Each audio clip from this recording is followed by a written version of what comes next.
माँ बाप जवान बेटियों के सामने किसी अनमैरिड लड़के की बेजा तारीफ न किया करें।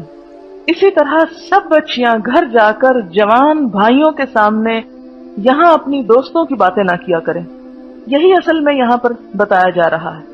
और क्योंकि मिन निसाए हिन्ना का मतलब ये है कि जो अपनी काबिल एतमाद औरतें हैं, जिनको इस्लाम के इस हुक्म का पता है कि किसी बच्ची की तारीफ जाकर किसी मर्द के सामने नहीं करनी, तो उनके सामने इंसान हर तरह की जीनत खोल ले।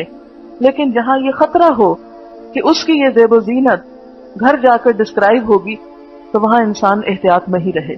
लड़कों की बातें भी रिश्तेदार मर्दों को अपनी बेटियों के सामने नहीं करनी चाहिए।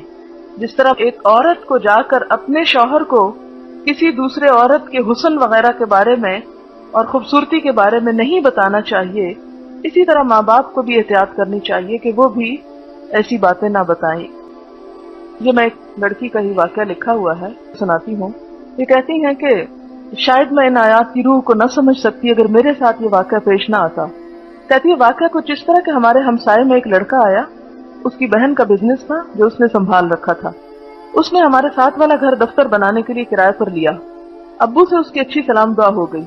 अब्बू अक्सर उसका अम्मी से जिक्र करते कि इसका कि बड़ा बहुत अमीर है, शरीफ लड़का है, और बहुत सी उसकी तारीफें करते।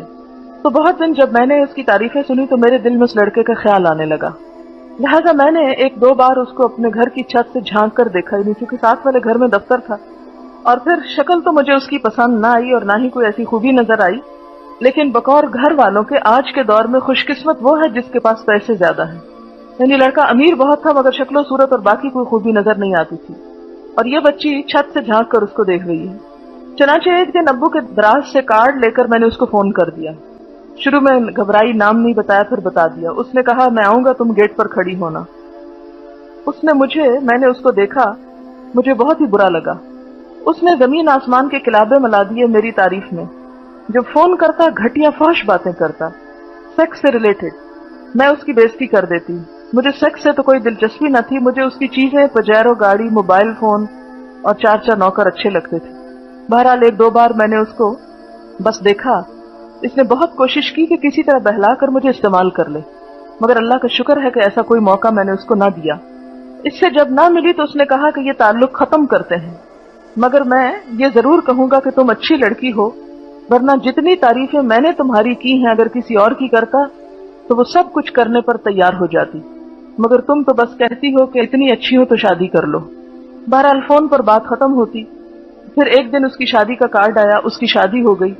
मुझे हल्का सा अफसोस जरूर हुआ, और ऊपर से बीवी को लान में लेकर उस हिस्से में बैठता था जहां से मैं उसको झांका करती थी। अब बीवी के साथ उसको देखती तो अजीब सी फीलिंग आती, मुझे बेइज्जती महसूस होती। बहरहाल मैंने उस लड़के का ख्याल दिल से निकाला और अपने आप को अच्छे कामों में मसरूफ कर लिया। अच्छा, अब ये कहती है कि इस वाक़े को बयान करने का असल मकसूद दूसरों को सबक देना है। फिर उसके बाद दूसरा कहते हैं कि किसी के घर में झांकने से इस्लाम ने मना किया है। आपको पता है ना कि आंख फोड़ देने तक की बात हुई पीछे, तो इसमें हमारा ही फायदा है। मेरी जो उस लड़के से बात शुरू हुई तो उसकी वजह यह भी थी कि अक्सर वो कमरे में या लान में बैठा होता तो मैं उसको झांकती, जिसके बाद उसमें कोई अच्छी खूबी न होने के बावजूद मुझे अच्छा लगने लगा।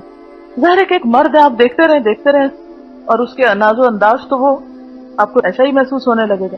लिहाजा मेरा पैगाम यही है कि इस्लाम का हुक्म, खा इसकी हिकमत समझ आए या ना आए, फौरी तौर पर अमल कर लें। मैं भी झांकने को मामूली बात समझती रही, मगर बात कहां से कहां जा पहुंची। अल्लाह हमारा खालिक है, उसने जो भी अहकामात दिए हैं हमारी बेहतरी के लिए हैं। बात सिर्फ अमल की है, और अक्लमंद वही होता है जो दूसरों से इबरत पकड़े। अब ये जो वाकयात भी आपको सुनाए जा रहे हैं ना, इसका मकसद भी ये नहीं है कि नऊजुबिल्लाह यहाँ कोई इन चीजों के तरीके बताए जा रहे हैं कि जिन लोगों ने ऐसा कोई तजुर्बा नहीं किया वो करना शुरू कर दें। किसी बात को जानने के बाद उस बुराई पे अमल करना जो है कहीं ज्यादा बुरा हो जाता है।